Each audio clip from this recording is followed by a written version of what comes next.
Hey, doing all right anyway. Rick Barry joins us on the River Islands guest line. All guests on 95.7 The Game appear on the River Islands guest line. Isn't it time for you to discover the islands, River Islands in Lathrop? The great Rick Barry, Naismith Memorial Basketball Hall of Famer, NBA champion. I always joke when I'm saying one of the biggest upsets in NBA sports history or North American sports history, 1975. But Rick has let me know over and over again, it is the biggest upset and the biggest story, the biggest championship, the most memorable championship in North American sports history. Rick, good morning to you, man. How's it going?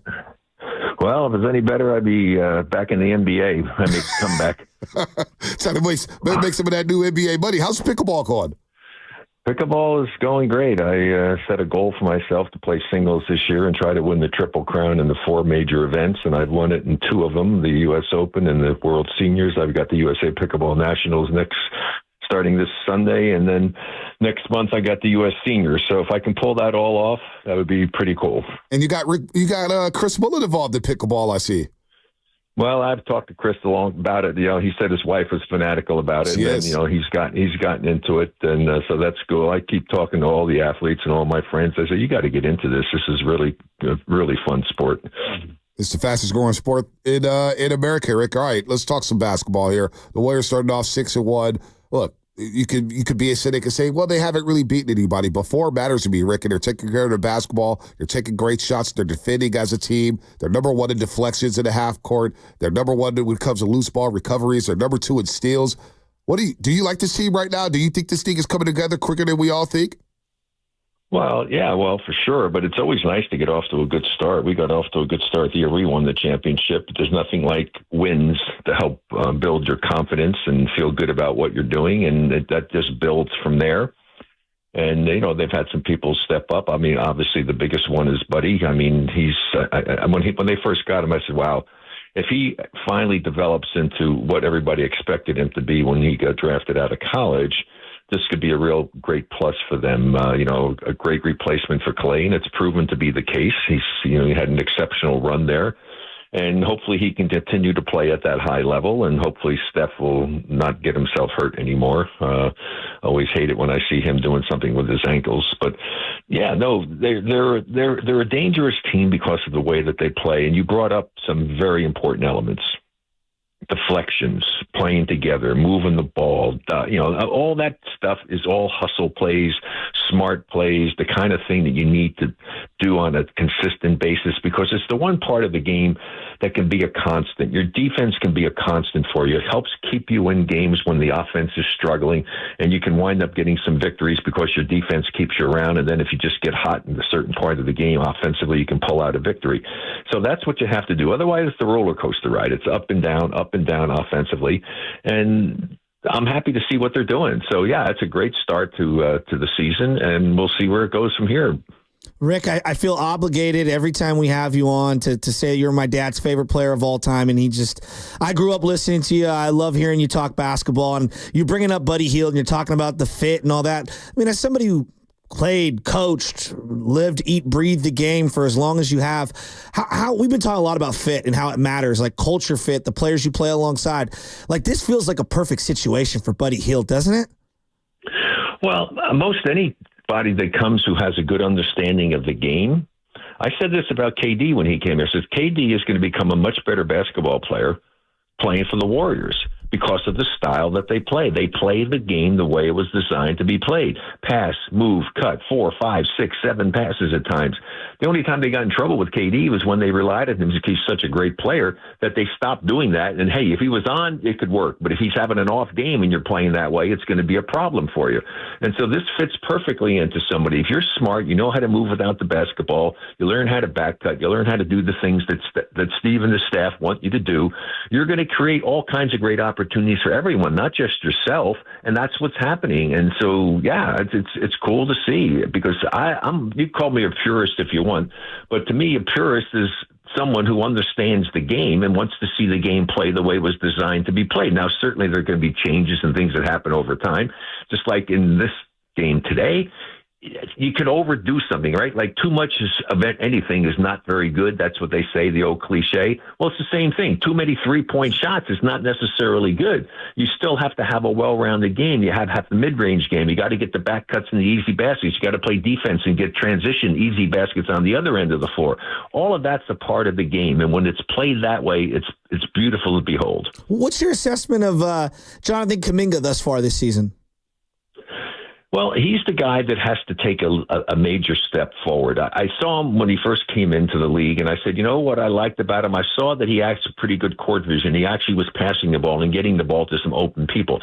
He definitely has to work on his game, his outside shooting, to get to be a more consistent three-point shooter. He's athletic as can be. He does have, I think, a nice feel for the game, and he just has to continually work on it, gain his confidence, learn to become a creator and a facilitator, not worry just about scoring. But, boy, he can get to the basket. He can run the floor. And see, that's another person that the Warriors' style of play is conducive for somebody like him to use his athleticism to get all kinds of great opportunities. I was happy to see that he was – I didn't hear any complaints or read anything about him complaining about the fact that he'd come off the bench and do it. You know, what difference does it make if you start or you don't? Yeah, okay, for your ego, it's nice to start, have your name called, and have the cheers coming for you. But the thing is, if you can contribute to the team and help the team win, that's what's most important. If coming off the bench can be an asset for your team, you should be willing to do that. Look when the Warriors won that first championship 40 years after we had won, right? Mm-hmm. 2 all-star players, right? Lee and Iguodala were willing to come off the bench. Mm-hmm. That's what it takes to be a team. There's no doubt, Rick, and you made a great point there. I've been preaching that on these airways for years now. If you're getting your minutes, why does it matter? If you're finishing the game, why does it matter if you start or come off the bench? If you're getting 25 to 30 minutes, you're going to get an opportunity to contribute. And if you're contributing, you'll get more minutes. As we're talking to the Hall of Famer, Rick Barry, the 1975 NBA Finals MVP, NBA champ, of course. What about Draymond Green? And Rick, you know basketball is just, well, you are a purist. And I talk to Willie about this every day on television. Draymond Green being aggressive offensively, I think unlocks another dimension. I always thought he could shoot the three. Last year he shot 39.5%, but he only took 2 attempts. Right now he's being very aggressive offensively, and I think that's helping his team. As he's got an open shot, he's taking it, and he's making it right now, Rick. Yeah, he can't be a liability like he was in that series against the Lakers a couple of seasons ago. If you remember, I mean, what happened is LeBron James and Davis just packed the middle because they didn't even guard him, and they didn't guard Kayvon. I mean, so they just couldn't get to the basket. The Warriors had nothing but an outside game. They had hardly anything going to the basket. So when KD came, I said the big thing that Draymond could do was not worry about offense. With him and the power that they had offensively, he didn't need to do that. With this team and not having a KD on your team and not having a Clay, he has to step up some and be able to get double digits for him at times. So, yeah, you're absolutely right. You can't just be a liability on offense because it makes it so much easier for the other team to defend you. When you don't have to guard 2 of the 5 guys that are on the court, that makes your job a hell of a lot easier. You know, Rick, I'm watching Pajemski play every single night. And I know he got sick the other day, so he came out a little early. But there's so many little plays that happen throughout a game. You know, pass here, cut, get in front, deflection, etc. He does so many little winning elements that just don't show up in the box score. What do you see from Pajemski that you like? Well, I just like that he understands the game. And you're absolutely right. He does the little things. He does the stuff that doesn't get the recognition. And in fact, it was so weird because I remember talking to someone after one of the earlier games in the season where he didn't score a point and they won. I mean, I don't know if you ever see that happen again with the type of game that he plays, but see the Warriors style of play, playing the game the intelligent way, the move, pass, cut. He thrives in that, and that's why this is a perfect system for him. If he were to go to another team that didn't play this system, he probably would never be anywhere near as effective as he is with the Warriors. Rick Barry here on the Morning Roast, courtesy of the River Islands Guest Line, and all guests on 95.7 The Game appear on the River Islands Guest Line. Isn't it time for you to discover the islands, River Islands, and Lathrop? How about the additions of Terry Stotts and Jerry Stackhouse to the bench? I think they've done a great job next to Steve Kerr. As Steve Kerr, look, a lot of people were questioning whether or not he could go 12 deep. Well, Rick, when you won that championship back in 1975 with the Golden State Warriors, you guys were 2 deep at every single position. So you can win with depth, right? Yeah, you can if it's a perfect mix because what happened is that Al had the luxury. We basically had 7 guys And the rest of the guys, it really didn't matter. It's just a matter of if somebody wasn't going good, you could put somebody else in. And, well, Steve has the luxury of doing that. It's not like you've got guys sitting on the bench who are far better than the other guys. They're pretty similar in skill and talents, and it's just a matter of what talents they have to offer and who the opponent is and whether those talents are going to be conducive to have them in the game that particular night. And so it's a beautiful situation. As a player, you love that, because otherwise you're not sitting there, getting splinters up your butt sitting on the bench all the time. Of course, it's not a wooden bench anymore. But so it's great. I mean, it really is. It's really conducive to having a fun, enjoyable time when you're playing together as a team. I always say what you need to do when you start a season in any team sport, every player needs to take his ego and put it in the freaking closet until the season's over. It's no longer about you. This is a team situation. What can I do to help this team win?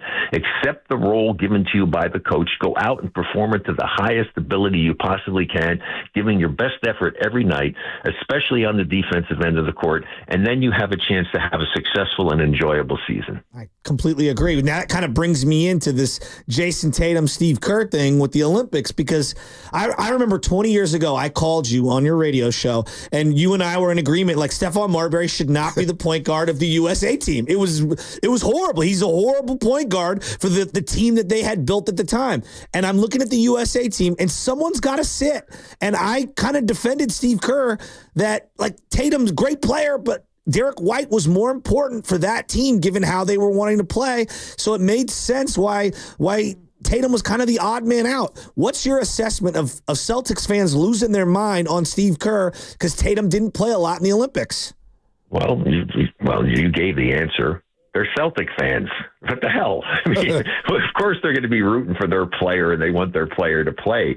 But again, it is a team game. I had that approach. I actually saw Steve at I was there with the Olympics with my son was playing 3-on-3, which is a great experience. It was so awesome to see him do that. Unfortunately, Jimmer Fredette got hurt, and everybody was downplaying them. But they really were one of the better teams in the world. It's such a shame that happened. But so that situation happened with Tatum. So I got on the call, and the guys are bringing up this same shit. And I said, excuse me. I said, if I'm not mistaken, the USA team did win by 20-something points, didn't they? And I said, so what difference does it make who played? This is not about Jason Tatum. This is about the USA men's Olympic basketball team playing and trying to win a gold medal. So if you're winning, and you're winning convincingly, now, if it had been a close game or something, yeah, you might have something to bring up. They won by 20-something. And so that's just part of it. And so I went up to Steve. Steve, I had to stick up for you. And I told him the story. He said, thanks a lot. I said, yeah. I said, obviously you did the right thing. And that's the whole idea. When you're on a team with great players, accept your role. Hell, I was I was a leading scorer in the country, all right, in my senior year. We went to play an exhibition. The only time I had USA in my chest, amazing experience here in the national anthem. I can't imagine having a gold medal around my neck in the Olympics or something. But so I don't start, because why? They put all the Big Ten guys, because we played in Indiana, right? And Butler Fieldhouse. And so I accepted that. Why? I'm wearing USA. I'm part of the team. I understand what they were doing. Give the other guys a chance. I knew I was going to get to play. And so I got to play, and so that's all it's really about. You have to be willing to accept that. Again, it's no longer about you. So that was making the proverbial mountain out of a molehill. Can Boston sustain this? Before we let you go, Rick, 55% of their shots come from the three-point line. They live and die by the three. They haven't really shot it well since the opening night against the New York Knicks. I don't like their brand of basketball. I think it has set basketball back by the way they played. I think it's a disservice that Jason Tatum's jacking up threes left and right and whatnot. Do you like their style of play? Well, here's the thing, right? Live by the sword, die by the sword. Okay, so it's a dangerous game they're playing there, but the reality of it is, in today's game, the majority of victories by teams in the NBA now are the team that usually makes the most three-point shots. I'm sure somebody has a stat out there, but it's probably some ridiculously high percentage of victories come when you outscore the team from three-point range. And so you can understand that. Now, it's a matter of when you're taking them and the quality of the shots you're taking. To me, I think the greatest time at all to shoot the three-point shot is to play up-tempo game. If you're 3-on-2 and you don't have a dunk or a layup, you shoot the three because you have a better chance of getting the offensive rebound than they do. You got two guys backtracking with their back to the basket. You have three guys running full speed forward. And so if you pull up and take that shot, you guys got a better chance of getting that offensive rebound. And that's a great time to take the shot. I think it's very advantageous to do that. However, so many teams now are taking bad three-point shots. That's the big difference. If you're getting quality shots and you're only having guys shoot it who are shooting in the 30 percentile, at least, anybody who's not shooting the 30 percentile takes the shot. He should come out of the game unless it's 2 seconds out of the clock and he has to throw up a prayer. I mean, but it is part of the game. It's gotten to be a little bit too much at times, and the Celtics are liable to have it burn them sometimes. Now, if you're shooting it well, you're liable to blow a team out, but they're playing exceptionally well. They're the defending champions. They feel good. And I think they're approaching it, the right way as far as coming out, realizing that every night that they put their uniform on and go to play, that's the most important game of the season for the team they're playing against because you're playing the defending champions. And it actually should help you as a player to get ready mentally for every game because you're going to be challenged. I mean, I knew I'd always have the toughest defender guarding me every night. That made me have to stay focused, have to get myself ready because I didn't want to go out and have somebody out there making me look bad. So I had to be ready. Same thing now. As a team, you have to be ready because every game you play is a critical game for the opposition because they're trying to beat the defending champions. No doubt. Rick, well said there. We always love having you on. Hopefully, I don't know if we're going to be out here next week. Al Addles, we're going to celebrate his life. I'll be there. Okay. I'll be at his celebration on Saturday. I have to do that before I go to the Pickleball National Championships. Yeah. There it is. We'll see you Saturday, Rick. Thanks for the time today, brother. Thank you, Rick. Take care. See you guys. Bye-bye. All right, Rick Barry here on the River Islands Guest Line. A lot of wisdom he just spit there.